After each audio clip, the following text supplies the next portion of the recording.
Welcome to all the beloveds of God as we gather for devotions on this Thursday, September 3rd. Our next devotion will be Saturday, September 5th.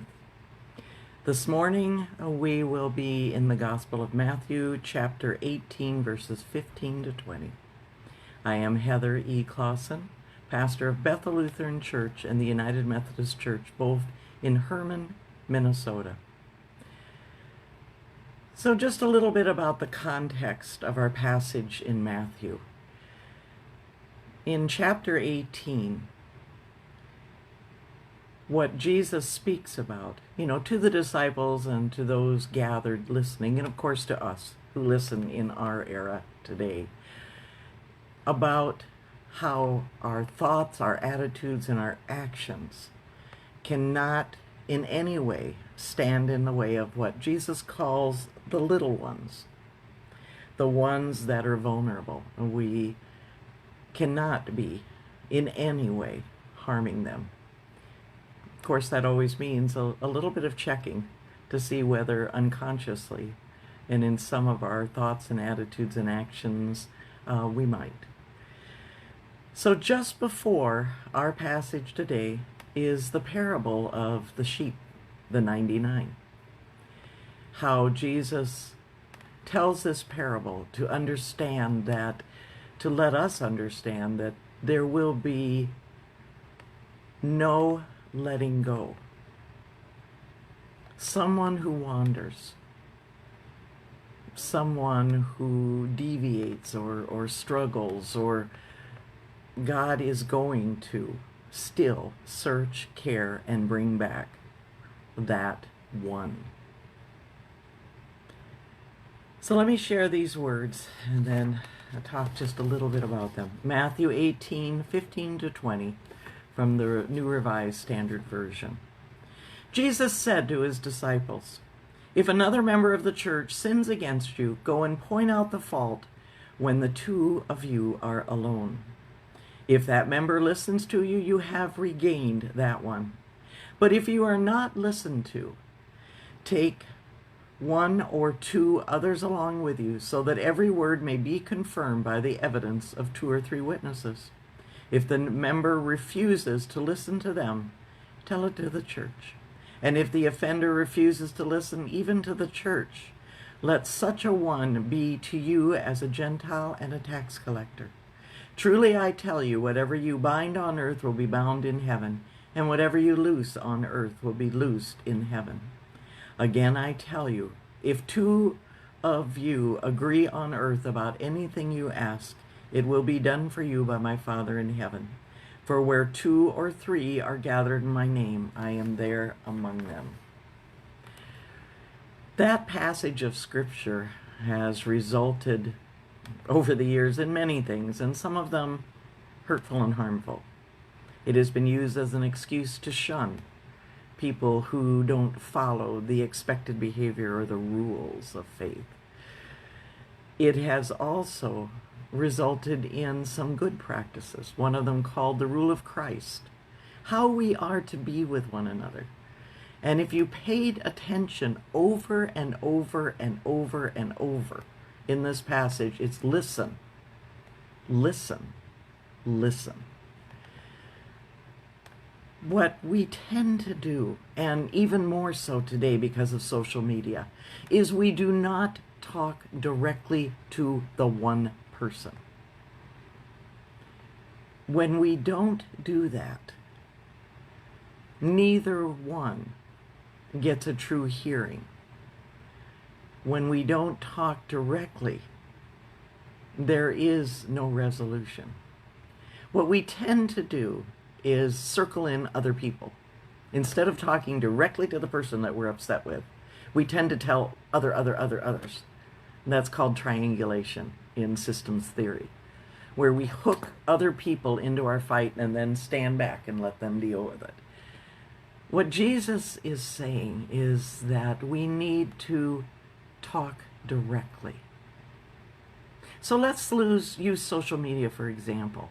A friend of yours, a family member, posts something that offends you deeply. And what do? We react. And all of a sudden, because we have reacted, one after another, after another, after another of comments follow, either supporting us or supporting the person who first made the comment. What if we took it offline and said, what you said made me a little uncomfortable. Can you tell me more about it? How different would that be?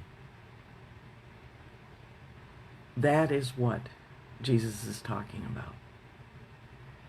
That direct communication is the way to go. Even when the suggestion is then to take others with you, it is to that person. It is not circling others into your argument and never dealing with the initial hurt or slight or concern. The interesting thing in this passage that has been misused so often is, well, if they're just not going to listen to you and nothing is going to change, well, then treat them like a tax collector. How did Jesus treat Gentiles and tax collectors? Think about it. Think about the woman at the well.